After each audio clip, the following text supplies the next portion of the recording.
자, 48시간 이내에 호르무즈 해협을 완전 개방하지 않으면 이란의 가장 큰 발전소부터 초토화시키겠다라는 트럼프 미 대통령의 경고. 그 시한이 불과 14시간 정도 남았습니다. 미국이 지상군 투입을 본격적으로 준비하는 정황도 곳곳에서 포착되고 있습니다. We can have dialogue, but I don't want to do a ceasefire. You know, you don't do a ceasefire when you're literally obliterating the other side. 최근 이란의 분위기를 보면 미국 요구에 좀 응하지 않을 가능성이 좀 커 보이거든요, 저는. 그랬을 때 트럼프 대통령은 정말 초토화 폭격을 감행할 건지 이게 궁금한데 측근들의 목소리 들어보시죠. What is the president going to do in 48 hours, which would be Monday night, if they don't open up the strait? The president announced he will start by attacking and destroying one of Iran's largest power plants. The president is not messing around. He stands, unlike his predecessors, he stands by his red lines, and he's not going to allow this genocidal regime to hold the world's energy supplies or economies hostage. 자, 트럼프는 장난 안 친다. 정말 때린다는 겁니다. 어디부터 초토화시키느냐. 바로 이란의 가장 큰 발전소부터 친다는 겁니다. 거기가 어디냐? 바로 여기입니다, 여러분. 뉴욕타임즈에 따르면 이란의 최대 발전소는 부쉐르 발전소고 이건 원자력 발전소라고 합니다. 심원철 의원님, 원전이요? 원전을 때리면 이거는 뭐 대재앙 아닙니까? 그렇죠. 그래서 약간 저는 뉴욕타임즈가 실수했다 이렇게 보는데요. 일단 원전을 공격할 가능성은 적습니다. 물론 원전을 공격하는 방식은 있습니다.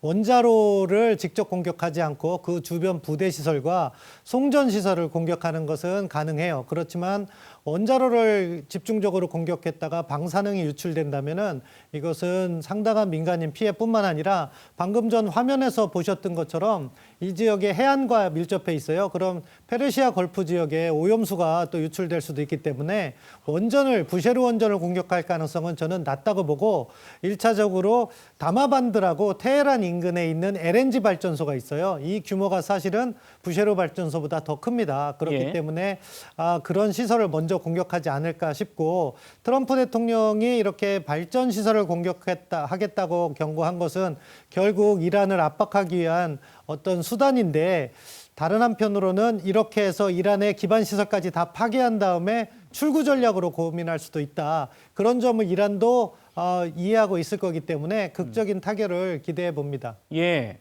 다시 한번 보시죠. 데드라인이 내일 오전 8시 44분입니다.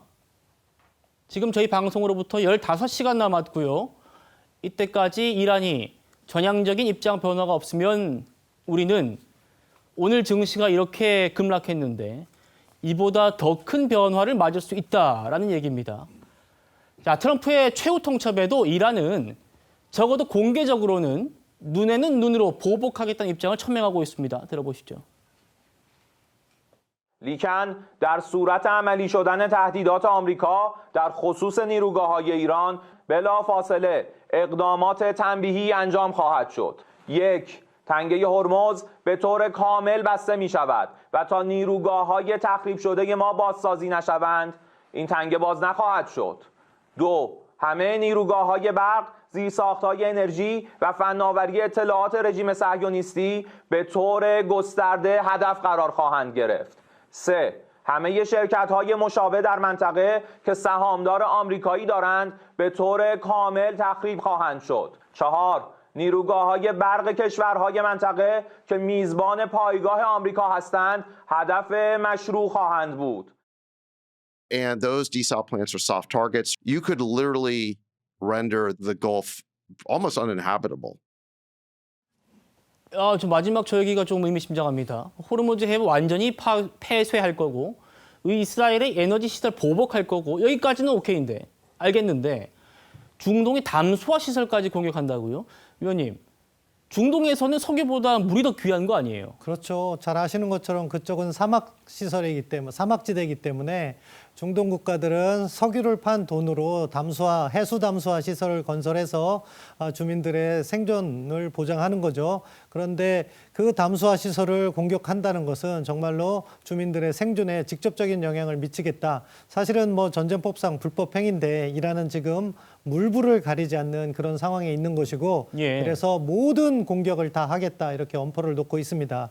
상황이 이렇게 강대강으로 치달을 경우에 사실은 미국은 자신들이 이야기한 최후 통첩을 반드시 지킬 것으로 그렇지 않으면 미국이 갑자기 위상이 약해지거든요. 예. 그렇기 때문에 확정 가능성이 지금 우려되는 시점이고 그만큼 밑에서 활발하게 외교적인 교섭도 이루어질 것이다 그렇게 생각합니다. 자, 여기까지 우리 최 의원님 어떻게 보시는지 여쭤보고 싶은데 좀 15시간 뒤면 트럼프 대통령이 그게 원전인지 어딘지 정확히 모르겠습니다만 일단 최대 에너지 시설은 원전이라고 하고 폭격하면은 또 우리도 보복하겠다. 보복의 악순환이 반복되고 있고 심지어는 지금 중동의 생명줄, 담수화 시설까지 폭격하겠다는 거예요.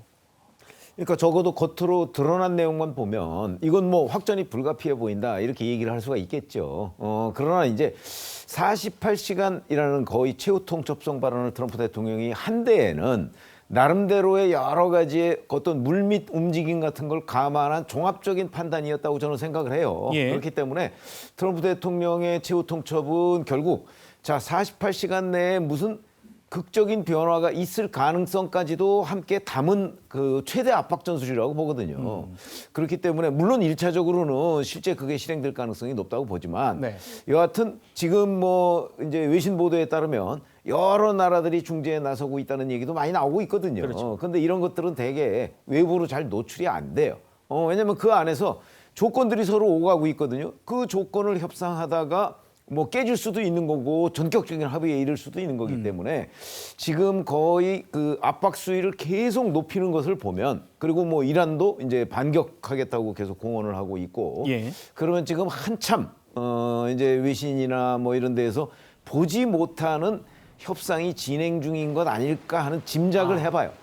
저는 그래서 이후에 흔히 그런 얘기 하잖아요. 뭐 해 뜨기 전이 가장 어둡다 이런 얘기 하잖아요. 그것처럼 지금 그동안 보지 못했던 지금 이제 4주차에 접어드는데 보지 못했던 정말 그 어떤 뭐 전면적 양상으로까지 갈 듯 하잖아요.